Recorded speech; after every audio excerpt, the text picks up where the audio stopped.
Assalamualaikum warahmatullahi wabarakatuh. Selamat pagi, selamat berjumpa dalam acara Semanti Belajar dari Rumah, Sehat, Cerdas, dan Juara. Pada kesempatan ini, Bu Guru akan menyampaikan materi mengenai nilai-nilai Pancasila dalam kerangka praktik penyelenggaraan pemerintahan negara, di mana tujuan pembelajarannya adalah bahwa peserta didik dapat memahami konsep kekuasaan. Yang kedua, peserta didik dapat memahami pembagian kekuasaan negara secara horizontal maupun vertikal. Seiring dengan perkembangan zaman dan ilmu pengetahuan, konsep negara mulai mengalami pergeseran, yang pada awalnya negara merupakan negara berdasarkan pada kekuasaan, beralih pada konsep negara yang berdasarkan atas hukum. Ajaran negara berdasarkan atas hukum mengandung pengertian bahwa hukum adalah supreme dan kewajiban bagi setiap penyelenggara negara atau pemerintahan untuk tunduk pada hukum. Atas dasar pernyataan tersebut, maka tidak boleh ada kekuasaan yang sewenang-wenang atau penyalahgunaan kekuasaan baik pada negara berbentuk kerajaan maupun berbentuk republik.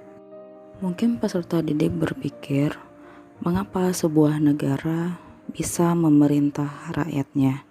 Jawabannya adalah karena pemerintah itu memiliki kekuasaan untuk mengatur seluruh rakyatnya. Apa sih yang dimaksud dengan kekuasaan negara?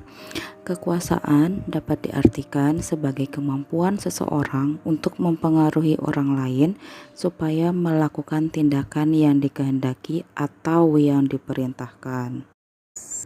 Untuk lebih memahami arti dari kekuasaan, kita akan menggunakan percontohan, di mana Bu Guru akan mengambil contoh dari sekolah, yaitu SMA Negeri 3 Mataram.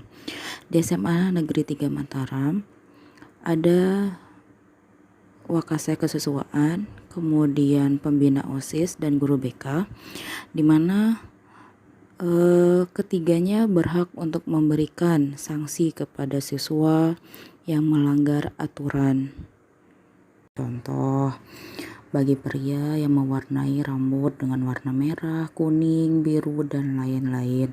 Nah, pertanyaannya adalah apakah kekuasaan itu bisa dimiliki oleh setiap orang? Jawabannya tentu tidak, karena kekuasaan adalah sesuatu yang melekat pada status dan peran seseorang.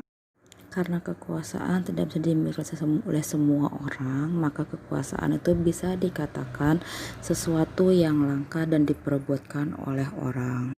Karena kekuasaan adalah sesuatu yang langka dan diperebutkan, maka muncullah kekuasaan yang disebut dengan kekuasaan otoriter.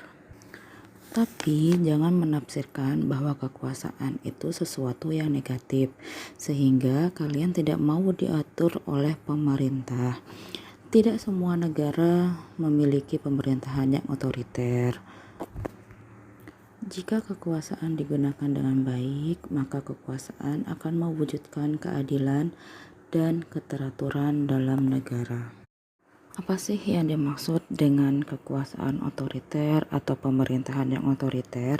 Artinya adalah kekuasaan otoriter itu hanya terpaku pada satu orang, di mana tipe kepemimpinannya atau tipe pemimpinnya cenderung tidak mau dijatuhkan atau tidak mau dikalahkan.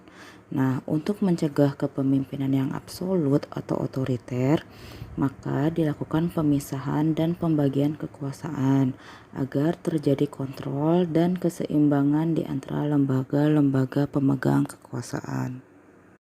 Menurut John Locke, kekuasaan negara dibagi menjadi tiga, yaitu kekuasaan legislatif, eksekutif, dan federatif, di mana kekuasaan legislatif itu diartikan sebagai kekuasaan membuat peraturan dan undang-undang, sedangkan kekuasaan eksekutif adalah kekuasaan melaksanakan undang-undang dan di dalamnya termasuk kekuasaan untuk mengadili. Kemudian yang ketiga adalah kekuasaan federatif. Kekuasaan federatif itu diartikan sebagai kekuasaan yang meliputi segala tindakan untuk menjaga keamanan negara dalam hubungan dengan negara lain seperti membuat aliansi dan sebagainya. Selain pembagian kekuasaan yang dikemukakan oleh John Locke, ada juga Pembagian kekuasaan menurut Montesquieu, di mana Montesquieu ini membagi kekuasaan pemerintah dalam 3 cabang, yaitu kekuasaan membentuk undang-undang yang disebut dengan legislatif. Yang kedua adalah kekuasaan menjalankan undang-undang yang disebut dengan eksekutif, dan kekuasaan yang ketiga yaitu kekuasaan mengadili pelanggaran undang-undang yang disebut dengan yudikatif. Konsep yang dikemukakan oleh John Locke dan Montesquieu pada dasarnya memiliki perbedaan.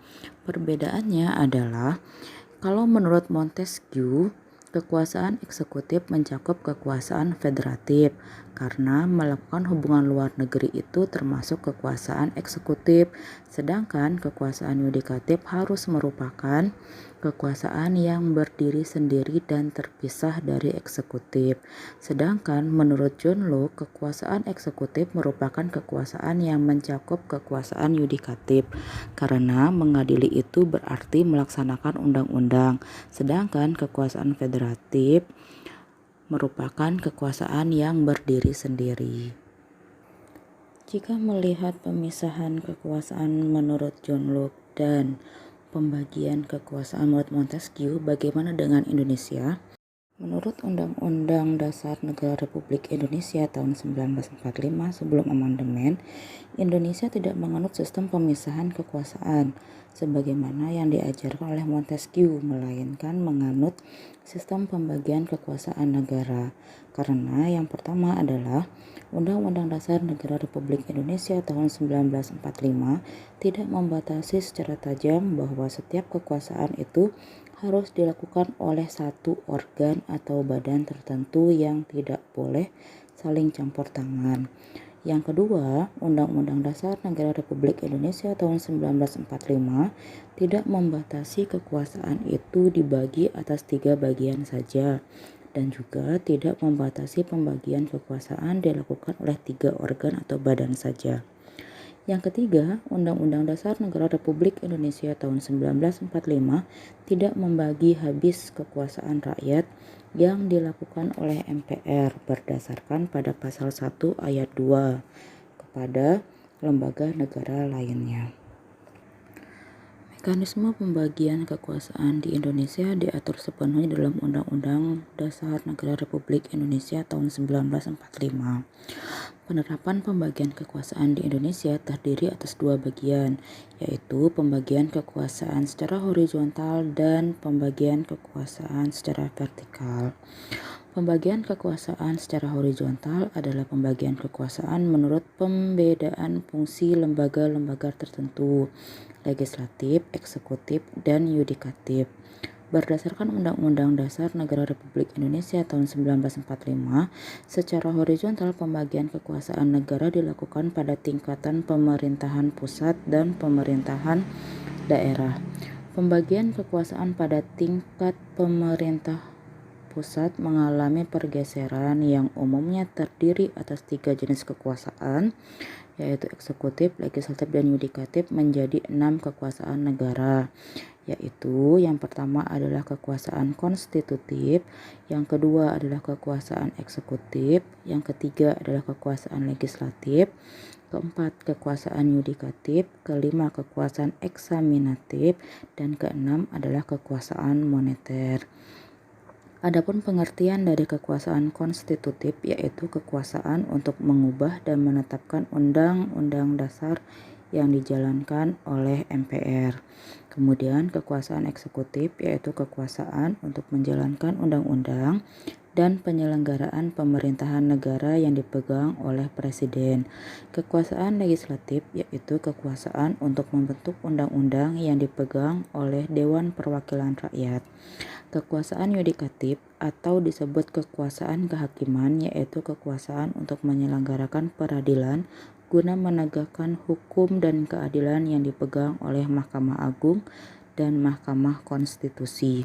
Yang kelima, kekuasaan eksaminatif yaitu kekuasaan yang berhubungan dengan penyelenggaraan pemeriksaan atas pengelolaan dan tanggung jawab tentang keuangan negara yang dijalankan oleh Badan Pemeriksa Keuangan. Yang keenam yaitu kekuasaan moneter, di mana kekuasaan moneter ini adalah kekuasaan untuk menetapkan dan melaksanakan kebijakan moneter, mengatur dan menjaga kelancaran sistem pembayaran, serta memelihara kestabilan nilai rupiah yang dijalankan oleh Bank Indonesia. Sedangkan untuk pembagian kekuasaan secara vertikal, yaitu pembagian kekuasaan antara beberapa tingkatan pemerintahan. Pembagian kekuasaan secara vertikal muncul sebagai akibat dari diterapkan asas desentralisasi di Negara Kesatuan Republik Indonesia. Apa sih yang dimaksud dengan asas desentralisasi? Asas desentralisasi adalah penyerahan urusan pemerintahan oleh pemerintah pusat kepada daerah otonom berdasarkan asas otonomi. Pemerintah daerah mempunyai wewenang untuk mengurus dan mengatur sendiri urusan pemerintah di daerahnya, kecuali untuk urusan pemerintahan yang menjadi kewenangan pemerintah pusat. Adapun urusan yang menjadi wewenang pemerintah pusat yaitu kewenangan yang berkaitan dengan politik luar negeri, pertahanan, keamanan, agama, moneter, dan fiskal. Mungkin hanya ini yang dapat Bu Guru sampaikan. Semoga penjelasan dari Bu Guru dapat dipahami. Mohon maaf jika ada kesalahan kata yang Bu Guru ucapkan. Demikian pembelajaran pada hari ini. Semoga peserta didik selalu sehat dan selalu ingat protokol kesehatan seperti mencuci tangan, menggunakan masker, dan menjaga jarak, serta jangan lupa untuk bahagia. Sampai jumpa. Assalamualaikum warahmatullahi wabarakatuh.